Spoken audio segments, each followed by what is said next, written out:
Io non osava scender della strada per andar par di lui, ma il capo chino tenea comuon che reverente vada. El cominciò, qual fortuna o destino, anzi l'ultimo dì qual giù ti mena, e chi è questi che mostra il cammino? Io non osavo scendere dalla strada, argine alto sul quale cammino, per andare al pari, alla stessa altezza, bassa, di lui, brunetto, ma tenevo il capo, la testa, chino, come un uomo che va riverente. Lui, brunetto, cominciò, quale fortuna, evento casuale, o destino, volontà superiore, prima dell'ultimo giorno mio sulla terra, di qua sottoterra, ti, a me, mena, sposta con convinzione. E chi è questo, Virgilio, che mostra il cammino? Io sto camminando su di un argine del fiume bollente, non osavo scendere nell'arena incandescente per mettermi al suo pari, però tenevo il capo chino come gli uomini che camminano riverenti, ad esempio i monaci che camminano pregando a testa bassa, come anche li descriverò in 1.23. Laggiù trovammo una gente dipinta che giva intorno assai con lenti passi, piangendo e nel sembiante stanca e vinta. Egli avean cappe con cappucci bassi, dinanzi agli occhi, fatte della taglia, che inclugni per li monaci fassi. Io non osava scendere della strada per andar par di lui, ha una potenza allegorica fortissima, va bene la riverenza, ma diventa sempre più chiaro cosa circondi adesso tale riverenza. Io non osava scendere della strada per andar par di lui, ma il capo chino, ci mancherebbe. Lui mi fa due domande. La prima è per sapere quale fortuna o destino mi mandi qua giù, tra i dannati, quando ancora sono vivo sulla terra. In questo fortuna o destino, pronunciato da Brunetto, la prima parola si riferisce al caso fortuito, mentre la seconda a una volontà superiore, come in 1.32, se voler fu o destino o fortuna non so. Ti ricordo però che io l'ho imparato, dato che me l'ha insegnato Virgilio, che la fortuna non è il caso, la casualità, ma è una ministra di Dio. Parole di Virgilio in 1.7. O creature sciocche, quanta ignoranza è quel che vi offende, riferito a chi non sa cosa sia la fortuna. La seconda è per sapere chi è quello che mostra il cammino, non specifica neanche che ti mostra il cammino, ma solo mostra il cammino. Ho già spiegato il termine fortuna più volte e non è il caso, ma una ministra di Dio, mentre il destino è qui inteso come una volontà superiore contrapposta alla casualità. Mena, come sempre, non vuol dire solo portare, ma proprio spostare con decisione. 1.3. I vegno per menarvi all'altra riva. 1.5. La bufera infernal che mai non resta, mena gli spiriti con la sua rapina. Le domande di Brunetto, paradossalmente, citano lo sesto dell'Eneida, proprio di Virgilio. Tu, lì Enea, io qui, dimmi a tua volta quale caso, qui fortuna, ti ha condotto vivo, qui, anzi l'ultimo dì, o quale ventura, qui destino, ti affanna perché tu venga alle tristi dimore, luoghi bui, senza sole, qui, qua giù, ti mena. Lassù di sopra, in la vita serena, risposio lui, mi smarrì in una valle, avanti che l'età mia fosse piena. Pur ier mattina le volsi le spalle. Questi m'apparve, tornand'io in quella, e reducemi a ca per questo calle. Lassù di sopra, sulla terra, nella vita serena, risposi io a lui, mi smarrì in una valle, la selva oscura, prima che l'età mia fosse piena, nel mezzo. Soltanto ieri mattina le, alla selva, volsi le spalle. Questi, Virgilio, mi apparve mentre stavo tornando in quella selva e mi riconduce, conduce di nuovo, a casa in cielo, per, attraverso questo calle, cammino. Nel mezzo del cammino di nostra vita diventa lassù di sopra in la vita serena, avanti che l'età mia fosse piena, mi ritrovai per una selva oscura che la diritta via era smarrita, diventa mi smarrì in una valle. Mentre chi rovinava in basso loco, dinanzi agli occhi mi si fu offerto, diventa questi m'apparve, tornando io in quella. Che mena dritto altrui per ogni calle, diventa e riducemi a ca per questo calle.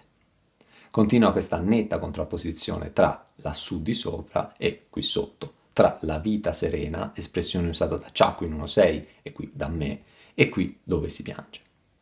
In 1.1 letteralmente la diritta via era smarrita, qui invece dico che io mi smarrì, ma soprattutto nessuno qua, né io né la via, ci siamo persi. I persi sono i dannati, infatti per sempre, infatti sono dannati per sempre, io non mi sono mai perso, mi sono smarrito. Valle è un termine usato per la fossa infernale, ma che invece adesso uso per la selva selvaggia, che si trova nel regno dei vivi. Questa inversione la troviamo anche nel termine calle, che qui è usato come, finora, discesa che mi ha portato fin qua sotto e che poi mi condurrà su, mentre in 1.1 indica il colle, che va verso l'alto con le spalle, termine che ritorna anche qui, vestite dai raggi del pianeta, del Sole. Tornand'io in quella, valle quindi in basso, e riducemi a casa in cielo, quindi in alto, per questo calle, che fino a qui è stata una strada ripida verso il basso. Io volsi le spalle alla valle, nel canto precedente il gran veglio tien volte le spalle in verdammiata.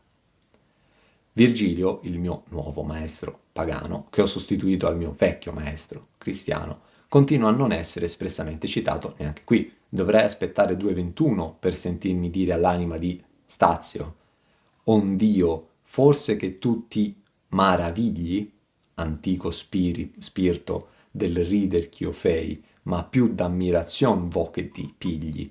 Questi, come qui, che guida, qui che mostra, in alto gli occhi miei, qui il cammino, è quel Virgilio dal qual tu togliesti, forte a cantar degli uomini e li di dei. Avanti che l'età mia fosse piena, come sempre non vale solo per il livello letterale, quindi fai il calcolo di quanti anni avevo, ma anche a livello allegorico, la pienezza della vita. Tra l'altro sto dicendo ciò a un dannato che mi dirà: siete raccomandato il mio tesoro nella quale io vivo ancora. Vi è un interessante doppio ritorno, infatti scrivo tornand'io in quella e reducemi a ca, insomma io da solo stavo tornando nella valle, ma grazie all'intervento del buon maestro Virgilio adesso invece sto tornando in cielo. Tornare in cielo è la natura di ogni uomo, che lì è nato e quindi per natura lì vuole tornare. Tieni a mente che la casa verso la quale Virgilio mi sta riportando, portando di nuovo, attraverso questo calle è il cielo. E io sto dicendo al dannato Brunetto, condannato per sempre a stare nel basso inferno, che quello davanti a me mi sta portando di nuovo da dove vengo, a casa, in cielo. E lui mi risponderà parlandomi di cielo, ma continuando a rimanere ancorato a una visione terrena della fama tra gli uomini che lui confonde con la gloria presso Dio. Ed egli a me: se tu segui tua stella, non puoi fallire a glorioso porto, se ben m'accorsi nella vita bella. E s'io non fossi sì per tempo morto, veggendo il cielo a te così benigno, dato t'avrei all'opera conforto. Ed egli, Brunetto, a me: se tu segui, io seguo, la tua, mia stella, costellazione dei gemelli, non puoi fallire a giungere al porto della gloria, la fama eterna di poeta tra gli uomini, se ben mi, io Brunetto, accorsi delle tue capacità poetiche nella vita bella sulla terra. E se io, Brunetto, non fossi così per tempo, presto, dato che io ero ancora molto giovane, morto, vedendo il cielo, gli influssi celesti, a te, a me, così benigno, benevole, ti avrei, Brunetto, a me, dato conforto, mi sarebbe stato d'aiuto alla tua, mia, opera, la commedia. Io dico che mi smarrii e stavo ritornando in quello smarrimento se non fosse stato che questi mi è apparso e mi ha portato fin qui, che Brunetto, continuando a ignorare chi sia colui che mi guida, mi dice che se seguo la mia stella arriverò dove devo arrivare e se lui non moriva mi avrebbe aiutato con la mia opera, questa che sto scrivendo. Fai sempre attenzione a chi è che parla e non solo a cosa scrivo. Qui è Brunetto che parla e quindi quando dice stella, seguita da porto, e cielo a te così benigno, si riferisce alla costellazione dei gemelli, sotto la quale io sono nato. A tal proposito in 3.22 scrivo: s'io torni mai, lettore, a quel divoto triunfo per lo quale io piango spesso, le mie peccata e il petto mi percuoto, tu non avresti intanto tratto e messo nel fuoco il dito, in quanto io vidi il segno dei gemelli che segue il Tauro, Ariete, poi Toro, poi Gemelli, e fui dentro da esso. O gloriose stelle, o lume pregno di gran virtù, dal quale io riconosco tutto qual che sia il mio ingegno. Ma già in 230, non pur per ovra delle rote magne, che drizzan ciascun seme ad alcun fine, secondo che le stelle son compagne, ma per larghezza di grazie divine, che sì alti vapori hanno, a lor piova, che nostre viste là non van vicine. Questi, io, fui tal nella sua vita nova, virtualmente cogne abito destro, fatto avrebbe in lui mirabil prova. Fine? No. Cioè, superato il pensiero di Brunetto, nella mia opera le stelle sono fondamentali, chiudono ognuna delle tre parti della mia opera. Chiudo ognuna delle tre parti della mia opera con la parola stelle. E con il loro termine non mi riferisco soltanto alle costellazioni. I pianeti stessi li chiamo stelle. In 333 l'amor che muove il Sole e le altre stelle, che però in 1.1 sempre il Sole è vestite già dei raggi del pianeta. Brunetto parla della mia stella da seguire per non fallire e giungere al glorioso porto, che invece è la fama tra gli uomini, secondo lui. La fama gloria che otterrò con le mie capacità poetiche che già lui aveva notato in me quando era sulla terra e che, se non fosse morto, mi avrebbe aiutato ancora di più a implementare. Il seguire la propria stella è un concetto più profondo del ricevere gli influssi della stella sotto la quale si è nati. Ognuno deve prima trovare e poi seguire la propria stella per riunirsi a lei, raggiungere la felicità. 3.17. Con lui vedrai colui, grande, che impresso fue, nascendo, sì, da questa stella forte, il pianeta Marte, che notabili fier l'opere sue.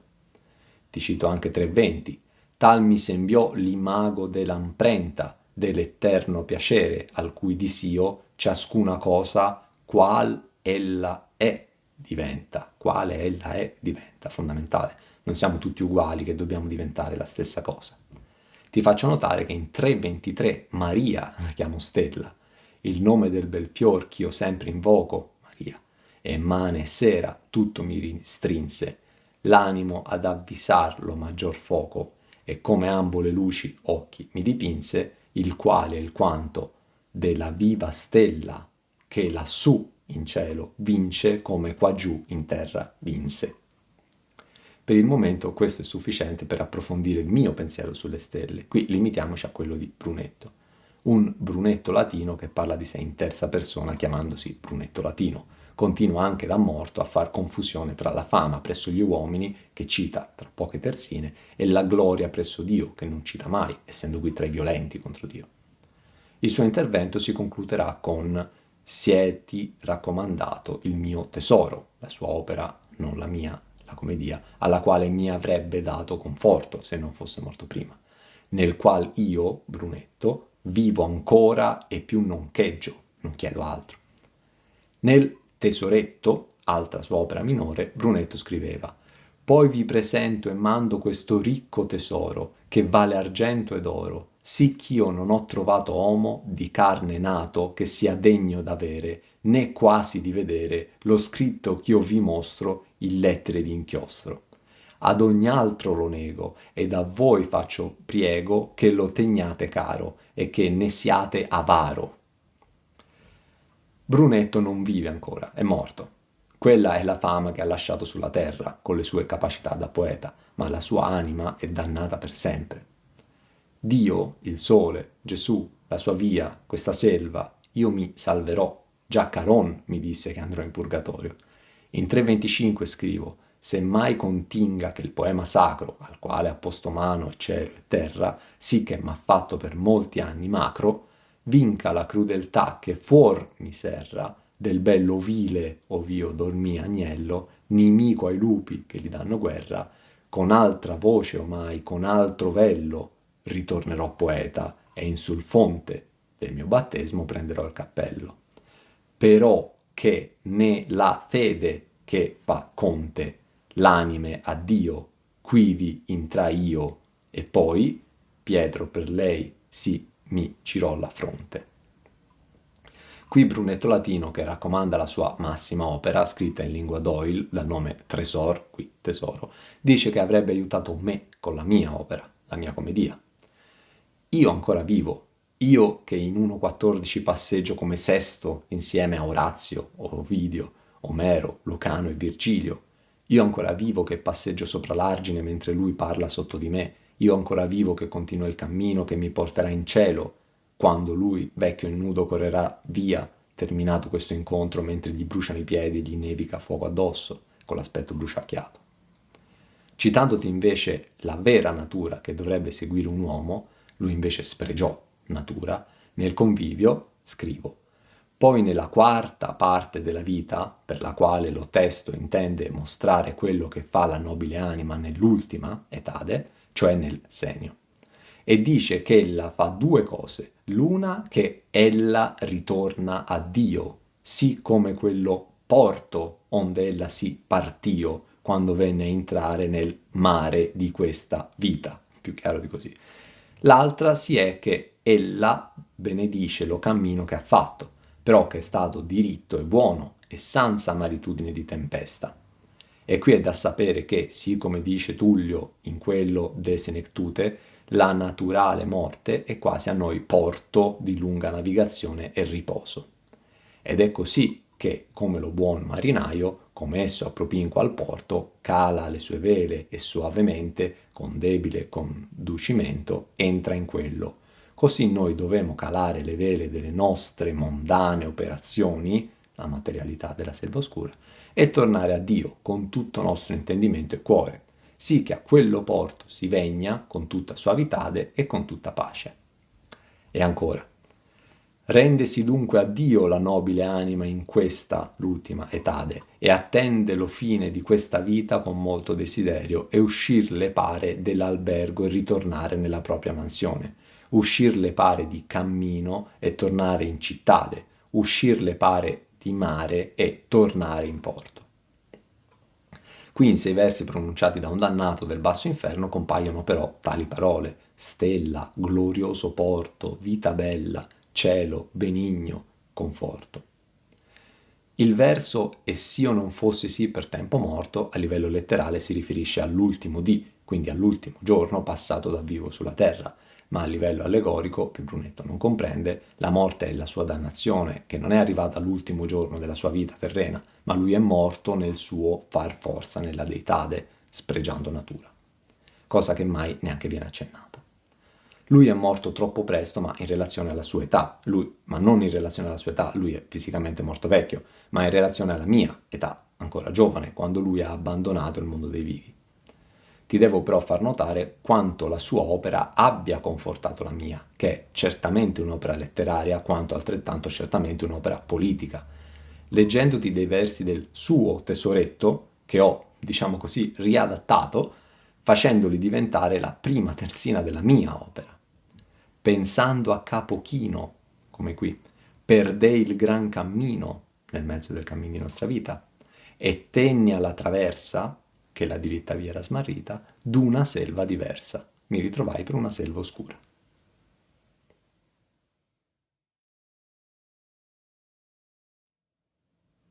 Ma quello ingrato popolo maligno, che discese di Fiesole ab antico e tiene ancor del monte del macigno, ti si farà per tuo ben far nimico. Ed è ragion che tra li lazzi sorbi si disconvien fruttare al dolce fico. Ma quello ingrato, senza gratitudine, popolo, i fiorentini, malvagio, che discese da Fiesole dall'antichità e tiene, conserva ancora del monte l'insensibilità e del macigno la durezza, ti si farà, diventerà nemico a causa del tuo fare, agire bene. Ed è ragionevole perché i sorbi, albero da frutto amari, è necessario che non dia che tra i sorbi alberi da frutto amari, è necessario che non dia frutti, buone azioni, il dolce fico. Brunetto chiama i fiorentini quello ingrato popolo maligno, quindi non solo ingrato, non grato, che pone come primo aggettivo, ma anche maligno, ostile, che discende da Fiesole, citando Cacciaguida in 3,17, e quel che più ti graverà le spalle sarà la compagnia malvagia e scempia con la qual tu, io, cadrai in questa valle, che è tutta ingrata, tutta matta ed empia. Ab antiquo è una locuzione latina che significa dall'antichità, sin dai tempi antichi. Virgilio in 1.11, sub Iulio, Brunetto in 1.15, ab antico. Si dice, anche nello stesso tesoro di Brunetto, che i fiorentini nacquero dall'unione dei Fiesolani con i Romani, tra poco di quei Roman che vi rimaser quando fu fatto il nido di malizia tanta. E in 315 l'altra, traendo alla rocca la chioma, favoleggiava con la sua famiglia di Troiani, di Fiesole e di Roma. Non posso accontentarmi di quel si dice o del rimando a Brunetto latino. Ti voglio spiegare dove si dice, c'è scritto, che i fiorentini derivino dai Fiesolani e dai Romani. La Cronica de Origine Civitatis Florentiae è la prima opera storiografica organica prodotta in ambiente fiorentino. Risale agli inizi del XIII secolo e le sue principali fonti conosciute sono il De Catiline Coniurazione di Sallustio, ti faccio notare che Catilina muore a Pistoia nel 62 a.C., e l'Historia Romana di Paolo Diacono. Non possono esserci generici si dice nella mia spiegazione. Ripeto, se non conosci le fonti non puoi capire ciò che scrivo, apprezzare sì perché lo scrivo bene. Io infatti sarò esiliato e disprezzato dai fiorentini, non lo ero a inizio del viaggio, come cacciaguida mi dirà nella terzina precedente a quella che ho citato poco fa, sempre in 3,17. Tu proverai, io proverò, sì come sa di sale lo pane altrui, e come è duro calle, come qui, lo scendere e salir per l'altrui scale. E riprendendo in parte le parole di Sciaco in 1,6, poi appresso convien, qui dis, convien, che questa caggia infra 3 soli e che l'altra sormonti con la forza di tal che testè piaggia, alte terrà lungo tempo le fronti, tenendo l'altra sotto gravi pesi, qui macigno, come che di ciò pianga, qui che va piangendo, o che naonti. Oltre alla superbia, invidia e avarizia sono di Ciacco che Brunetto trasforma in gente avara, invidiosa e superba, invertendone l'ordine. Il verso "e tiene ancor del monte del Macigno", superato il livello letterale Monte Macigno e anche quello allegorico, chiara citazione al fondamentale per questo canto Isaia 6, che tra poco ti citerò, insensibile e duro, rendi insensibile il cuore di questo popolo, fallo duro d'orecchio, significa che quel popolo tiene ancora superbia del monte e l'invidia del macigno. I monti che si ergono sopra gli uomini fino alle nuvole, i monti che furono messi uno sopra l'altro per la superbia dei giganti che sfidarono Dio, l'alta superbia della torre di Babele, le quali dal vento le gonfiate vele di Pluto in 1,7, eccetera. L'invidia è invece proprio il peso che ci uccide, la lupa carca nella sua magrezza, nonostante non sia mai sazia. Sempre 1,7, voltando pesi, qui macigno, per forza di poppa, gridando perché tieni, perché burli, in cui usa avarizia, così sono citate tutte e tre, il suo soperchio. Per il mio ben fare bene, dolce da fico, tale popolo, appena descritto, mi si farà nemico, amaro, come i frutti del sorbo, e la contrapposizione è presente anche tra il mio ben bene e il loro essere maligno male. Quell'attuale popolo di merda, scrivo letame tra pochi versi, si mangi pure tra di sé, ma non tocchi la pianta erba buona, dato che al momento di questi ce ne sono solo 2. Parola di Sciacco 1,6, giusti sono 2, io e un altro, e non vi sono intesi, superbia, invidia e avarizia sono. E ancora, e gli altri che ben far puoser gli ingegni, dove il ben fare è chiaramente rivolto alla politica, dato che sono tutti finiti nel basso inferno. E ancora, 3,25, vinca la crudeltà che formi serra del bello vile ovio del mio agnello, nemico ai lupi che gli danno guerra. Adesso parliamo di sorbo e fico, entrambi sono alberi che producono frutti, ma i frutti del primo sono amari e sono messi in contrapposizione a quelli del fico che sono dolci, come sempre, letteralmente e allegoricamente. Disconviene, come d'altra parte conviene, non significa solo essere conveniente, ma proprio essere necessario. In questo caso è necessario che non, in quanto scrivo disconviene. Vecchia fama nel mondo li chiama orbi, gente avara, invidiosa e superba, dai lor costumi fa che tutti forbi. La tua fortuna tanto onor ti serba, che l'una parte e l'altra avranno fame di te, ma lungi fia dal becco l'erba. Vecchia fama, una diceria che gira da tanto tempo, nel mondo, sulla terra, lì ai fiorentini chiama orbi privi di vista. È gente avara, invidiosa e superba. Dai loro costumi, caratteristiche sporche, fai che tu io mi, forbisca, pulisca. La tua, mia, fortuna, tanto mi serba, tiene da parte, tanto onore, che l'una parte, i bianchi, e l'altra, i neri, avranno fame, saranno voraci di te, di me. Ma lontana sarà l'erba, io, il nutrimento, dal becco, il caprone, che vuole sbranarmi. Vecchia fama, quindi da tanto tra gli uomini i fiorentini sono chiamati con disprezzo orbi, ciechi. Sono avari, invidiosi e superbi. È bene che me ne stia lontano da loro, anzi, che me ne pulisca dai loro costumi. Ancora una volta avarizia, invidia e superbia, in un solo verso. Il significato allegorico più attinente delle tre è una bestie, bestia, parola che compare nel prossimo verso, incontrate, incontrata, nella valle appena citata e che, ancora una volta, sono dette nei confronti di Fiorenza e della sua gente. Forbire non significa allontanare, non mi devo allontanare dai loro costumi. Forbire significa pulire restituendo la primitiva lucentezza.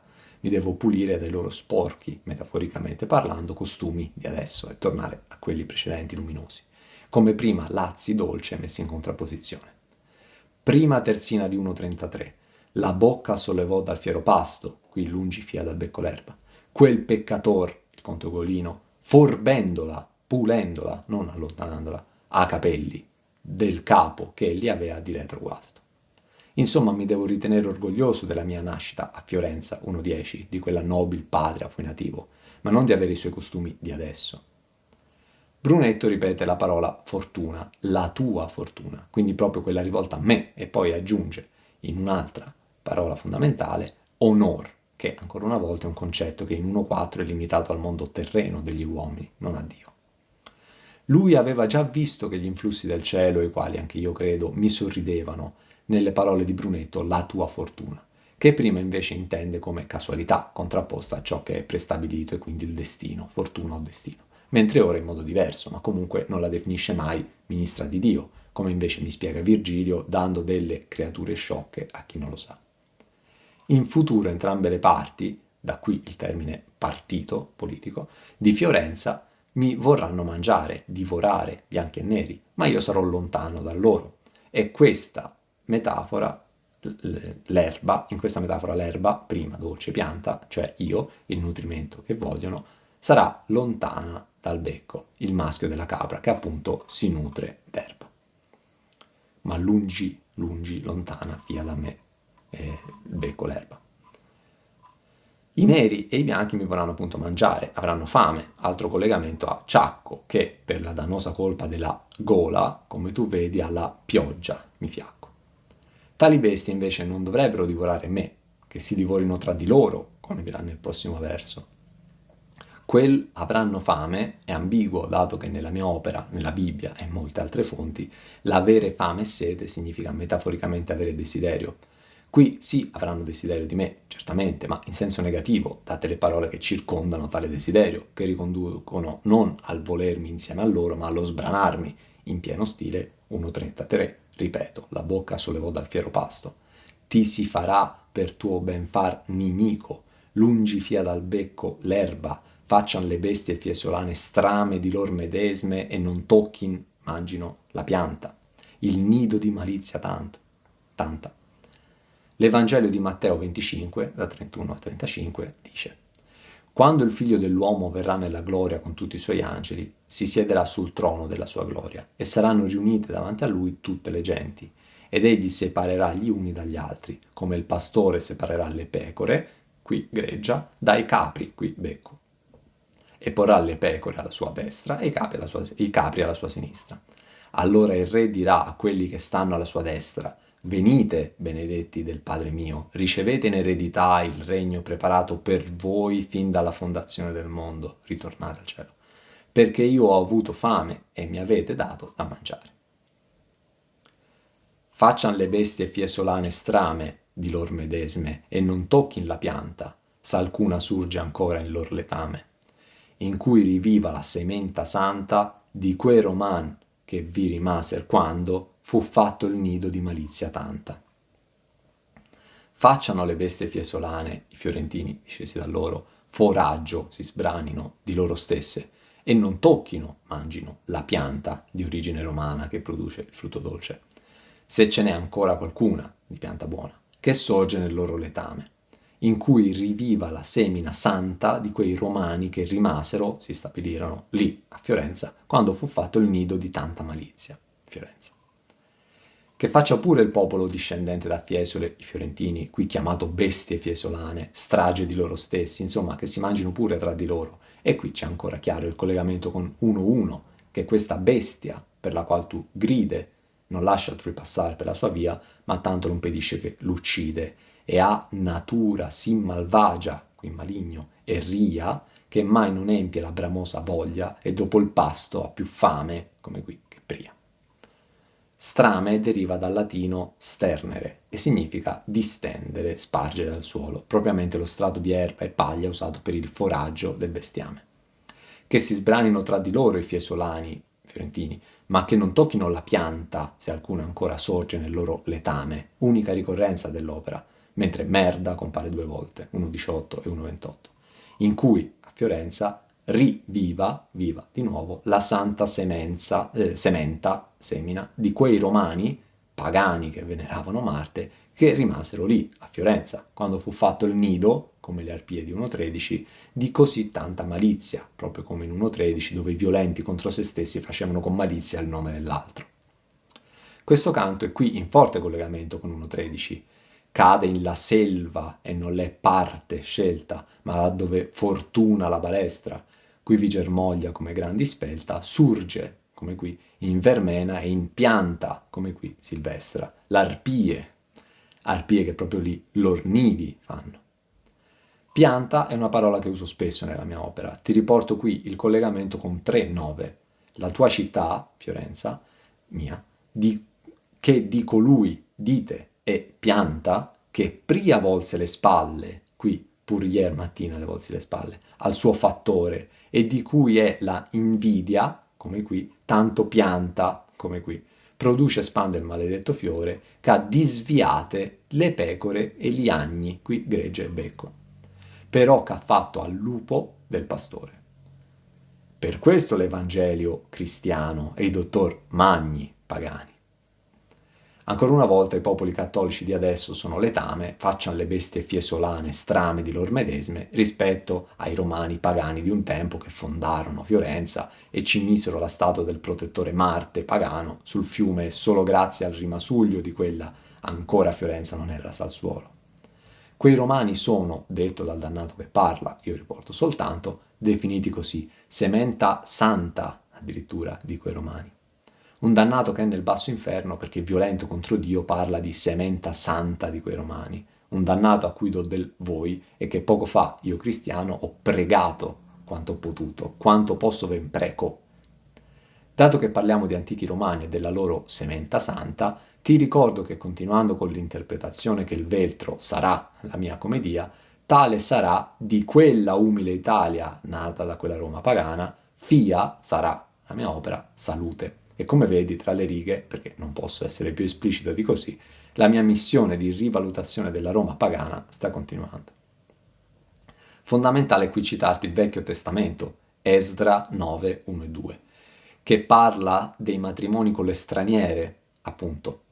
Terminate queste cose, sono venuti da me i preposti per dirmi: il popolo di Israele, i sacerdoti e i leviti, non si sono separati dalle popolazioni locali per quanto riguarda i loro abomini, cioè dai Cananei, Ittiti, eccetera, ma hanno preso in moglie le loro figlie, per sé e per i loro figli. Così hanno mescolato la stirpe santa con le popolazioni locali e la mano dei preposti e dei governatori è stata la prima in questa prevaricazione. Inoltre è arrivato il momento di leggerti Isaia 6. Nell'anno in cui morì il re Ozia, io vidi il Signore seduto su un trono alto ed elevato. I lembi del suo manto riempivano il tempio. Poi vibravano gli stipiti delle porte alla voce di colui che gridava, mentre il tempio si riempiva di fumo. E dissi: Oimè, io sono perduto, perché un uomo dalle labbra impure io sono, e in mezzo a un popolo dalle labbra impure io abito. Eppure i miei occhi hanno visto il Re, il Signore degli eserciti. Allora uno dei serafini volò verso di me, teneva in mano un carbone ardente che aveva preso con le molle dell'altare. Egli mi toccò la bocca e mi disse: Ecco, questo ha toccato le tue labbra, perciò è scomparsa la tua iniquità e il tuo peccato è espiato. Poi udì la voce del Signore che diceva: Chi manderò e chi andrà per noi? E io risposi: Eccomi, fondamentale, manda me. Egli disse: Va e riferisci a questo popolo: ascoltate pure, ma senza comprendere. Osservate pure, ma senza conoscere. Rendi insensibile, qui monte, il cuore di questo popolo. Fallo duro, qui macigno d'orecchio. Poi il Signore scaccerà la gente e grande sarà l'abbandono nel paese. Ne rimarrà una decima parte, ma di nuovo sarà preda della distruzione, come una quercia e come un terebinto, una pianta, di cui alla caduta resta il ceppo. Progenie santa sarà il suo ceppo. Concludo questo discorso citando il Convivio 4.6. E però è scritto in Isaia: nascerà virga della radice di Jesse e fiore della sua radice salirà. E Jesse fu padre del sopradetto David. E tutto questo fu in uno temporale che David nacque e nacque Roma, cioè che Enea venne di Troia in Italia, che fu origine della città romana, sì come testimoniano le scritture. Perché assai è manifesto la divina elezione del romano imperio per lo nascimento della santa cittade che fu contemporanea alla radice della progenie di Maria. Questa coppia di terzine, andando nel profondo, è collegata al fatto che la natura dell'uomo che tali peccatori hanno spregiato e spregiano, spregiando natura, è quella di tornare a Dio, a casa. Infatti, anche qui si parla di una pianta nata dalla sementa santa dei Romani, nella quale tale sementa santa riviva, come appunto l'essere umano che rivive in eterno tornando a Dio.